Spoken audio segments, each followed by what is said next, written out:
Salut gang! Je vous parle aujourd'hui des vestes à poids. Okay? Juste pour donner quelques détails sur les fameuses vestes à poids, parce qu'il y en a qui en utilisent, il y en a qui n'en utilisent pas.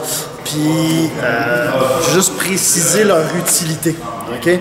On comprend que les personnes vont chercher à mettre une veste à poids, essayer d'augmenter le niveau de difficulté quand ils font des metcons ou des workouts. C'est correct. Ce que ça a tendance à faire, c'est surcharger notre milieu de corps sans nécessairement recharger les extrémités. Parce que souvent, quand vous allez essayer de charger votre corps, il va falloir que vous niez quelque chose d'un bras. Fait que les extrémités vont avoir un effort à faire là-dedans. Pendant que là, vous n'avez pas parce que vous surchargez le milieu de votre corps. Par contre, il y a des choses à savoir par rapport aux vestes. OK?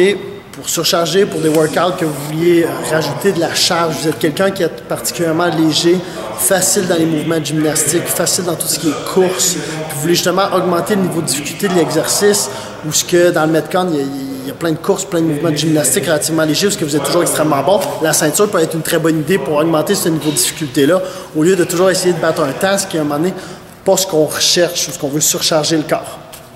Ça peut être des ceintures. Souvent, les ceintures, c'est des 20 livres ou des 40 livres. Puis, comme les gens qui non savent, ça s'enlève. On peut enlever par coup d'à peu près une livre, des plaquettes ou en rajouter. Quand on utilise une ceinture, la charge que ça a tendance à imposer, par contre, sur les trapèzes, ce que ça va avoir tendance à faire si la ceinture est mal ajustée puis mal serrée, c'est qu'il va y avoir des coups qui vont être toujours réatterrés sur les trapèzes. Ça peut donner des chocs. Ça peut créer des blessures si vous exagérez l'utilisation de la veste, mais c'est relativement rare, fait qu'inquiétez-vous pas. Surtout quand vous utilisez ça dans les Metcon, c'est relativement court. Quand vous allez attacher cette fameuse ceinture-là, okay, assurez-vous, il y en a qui vont utiliser plus qu'une attache. Okay? Il existe plein de sortes de ceintures. Mais quand vous allez l'attacher, assurez-vous que la première que vous allez mettre, okay, c'est celle qui a l'autre velcro par-dessus. S'assure que quand on l'installe, ça ne vienne pas déplacer la veste légèrement de côté. Des fois, on a tendance à aller chercher trop loin. Et quand on l'attache, on ne le réalise pas, mais la veste vient se déplacer un peu de côté. Quand on réinstalle l'autre par la suite, on pense que tout est correct, mais la veste est encore légèrement de côté. Fait que là, vous allez décentrer la charge sur votre corps. Là, ça peut devenir quelque chose de désagréable, okay, de non souhaitable pour le corps. Fait que quand vous mettez la première, il faut mettre une tension, mais pas si énorme que ça. Okay, juste assez pour venir bien chercher le centre sans qu'il vienne se tirer. Et après, quand vous installez le deuxième, si cela est arrivé juste pile comme tension, il ne viendra pas de l'autre côté si vous tirez trop. Fait qu'inquiétez-vous pas, le deuxième, là, vous mettez beaucoup de tension sur la deuxième strap pour qu'elle vienne stabiliser la ceinture, qu'elle soit le plus collée au corps possible pour qu'elle tombe le moins possible sur vous autres.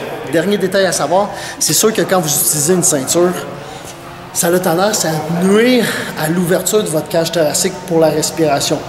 Ce qui pourrait être vu de deux façons. Okay? Premièrement, c'est une obstruction, ça peut faire une obstruction respiratoire, donc c'est pas une bonne chose pour performer. Par contre, ça demeure un principe qui peut être utilisé pour l'entraînement et améliorer ses capacités respiratoires. Parce que le fait qu'il y ait une légère obstruction, que ça nous écrase le poids vers l'intérieur, à fermer la cage thoracique, ça va renforcer les densités musculaires qui ouvrent la cage thoracique quand vous allez faire des efforts. Fait que c'est un mal pour un bien qui peut être bien utilisé. Donc la ceinture peut être utilisée à des bons moments. Abusez-en pas quand même, pas à tous les workouts, OK? Ça va avoir une charge quand même qui reste appuyée sur les épaules constamment. Ciao gang!